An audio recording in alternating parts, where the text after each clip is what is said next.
নিশ্চয় তোমাদের মধ্যে সবচেয়ে সম্মানিত ব্যক্তি হচ্ছে সে যে ব্যক্তি আল্লাহ রাব্বুল আলামিনকে ভয় করে। তোমাদের মধ্যে সবচেয়ে বেশি যে তাকওয়াশীল সে ব্যক্তি হচ্ছে আল্লাহ রাব্বুল আলামিনের নিকট সবচেয়ে সম্মানিত।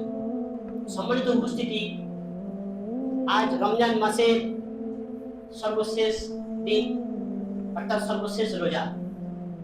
তো সর্বপ্রথম আমাদের যে করণীয় যে আল্লাহ রাব্বুল আলামিনের শুকরিয়া আদায়, অনেক অনেক শুকরিয়া আদায় করা। কেননা আমরা এই রমজান মাসটি পেয়েছি।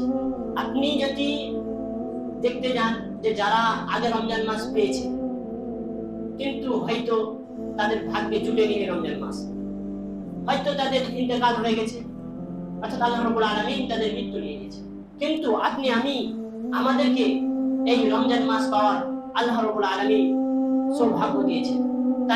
তাই শুকরিয়া আদায় করা, অত্যন্ত শুকরিয়া আদায় করা।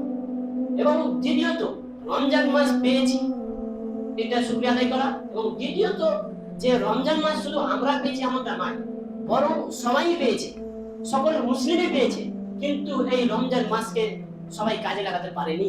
তাই আপনি আমি আমরা কাজে লাগিয়েছি, তাই এতেও আল্লাহ রাব্বুল আলামিনের শুকরিয়া আদায় করা। এবং এর পরে যে বিষয়টি, সে বিষয় হচ্ছে আমরা যে এতদিন ইবাদত আল্লাহ রাব্বুল আলামিনের ইবাদতে আমলে কাটালাম এবং তারই যে সিয়াম আদায় করলাম, এই সমস্ত জিনিস যে কবুল হবে এটার জন্য আল্লাহ রাব্বুল আলামিনের কাছে দোয়া করো। এবং এর পরে আরেকটি যেটি করণীয় আমাদের, যে রমজান মাস শেষ হতে চলল, আর এই রমজান মাস খুবই গুরুত্বপূর্ণ মাস ছিল। কারণ আমরা জেনেছিলাম যে ইদা কানাত আউয়ালু লাইলাতিন মিন রমাদান সুফিদাতিশ শায়াতিন ওয়া মারাতুল জিন, শয়তান যখন রমজান মাস চলে আসে তখন শয়তান জিনদেরকে শিকলে আবদ্ধ করা হয় এবং কি বলা হয় ওয়া গুলিকাত আবওয়াবুন নার ফালা ইফতাহ মিনহা বাব, এবং জাহান্নামের দরজাসমূহকে বন্ধ করে দেওয়া হয়, কোনো দরজাসমূহকে খোলা দেওয়া হয় না। এবং ওয়াফুতিহাত আবওয়াবুল জান্নাহ, এবং জান্নাতের দরজাসমূহকে খুলে দেওয়া হয় এবং কোনো দরজাসমূহকে বন্ধ করা হয় না। এটা ছিল রমজানের ফজিলত। তাই রমজান মাস একটি গুরুত্বপূর্ণ মাস ছিল, আজ সর্বশেষ দিন। তাই পরে রমজান মাস পাবো কিনা এটার জন্য আল্লাহ রাব্বুল আলামিনের কাছে দোয়া করা।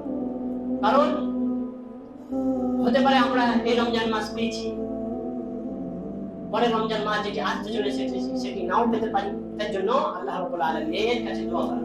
কেননা মৃত্যু কার কখন চলে আসে বলার নেই, অর্থাৎ মৃত্যু হঠাৎ যে কোনো সময় কখন আসবে, কোথায় আসবে, এটা কেউ বলতে পারবে না। তাই আমাদের আরেকটি যেটি করণীয় সেটি হচ্ছে যে সামনে যে রমজান মাস আসতে চলেছে সেই রমজান মাসের জন্য দোয়া করা, যেন আমরা সেই রমজান মাস পেতে পারি।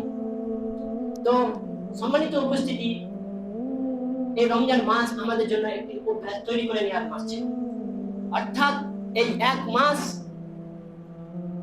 সিয়াম পালন করার মাধ্যমে বা আল্লাহর ইবাদত করার মাধ্যমে 11টি মাস সেই নিয়মে, সেই অভ্যাসে কি করতে হবে, সেই 11টি মাসকে পার করতে হবে বা সেই 11টি মাস অতিবাহিত করতে হবে। কেননা এই মাস রমজান মাসটি ছিল অভ্যাস তৈরি করে নেওয়ার মাস। তাই এই রমজান মাস, এই মাসে আমরা যেটি শিখেছিলাম প্রথমত তাকওয়া, আল্লাহর ভয়।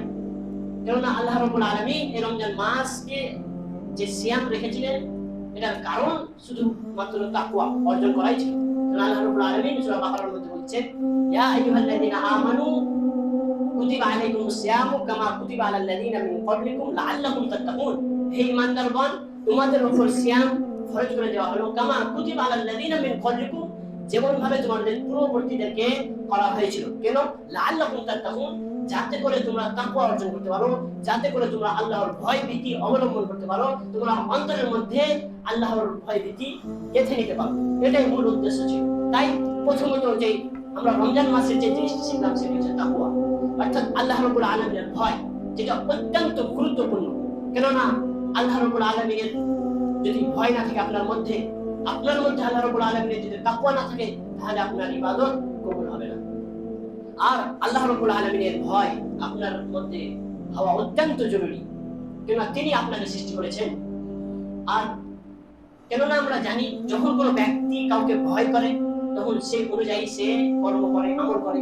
যেমন হতে পারে কোনো মানুষ কোনো রাজাকে দেখে ভয় করে বা নেতাকে দেখে ভয় করে।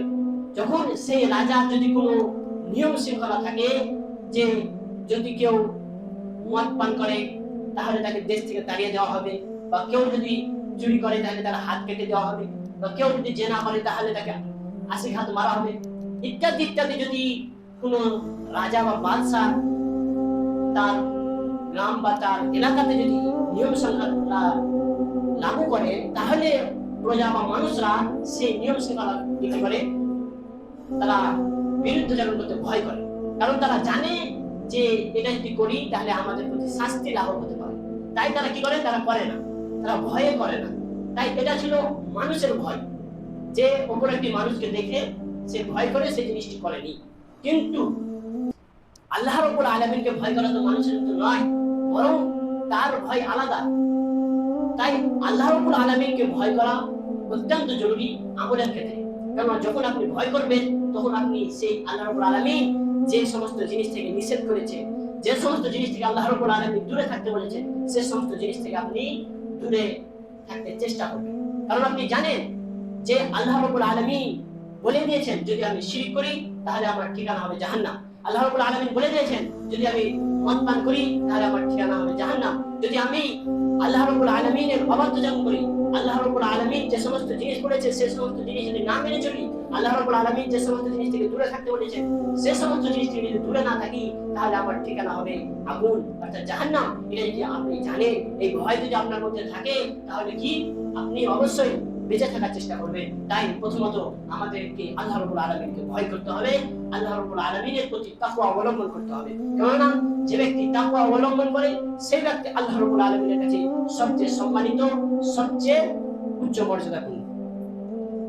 যেমন আল্লাহ রাব্বুল আলামিন বলছেন ইন্না আকরামাকুম ইনদাল্লাহি আতকাকুম, বলছেন যে নিশ্চয় তোমাদের মধ্যে সবচেয়ে সম্মানিত ব্যক্তি হচ্ছে সে আতকাকুম, যে ব্যক্তি আল্লাহ রাব্বুল আলামিনকে ভয় করে। তোমাদের মধ্যে সবচেয়ে বেশি যে তাকওয়াশীল সে ব্যক্তি হচ্ছে আল্লাহ রাব্বুল আলামিনের নিকট সবচেয়ে সম্মানিত।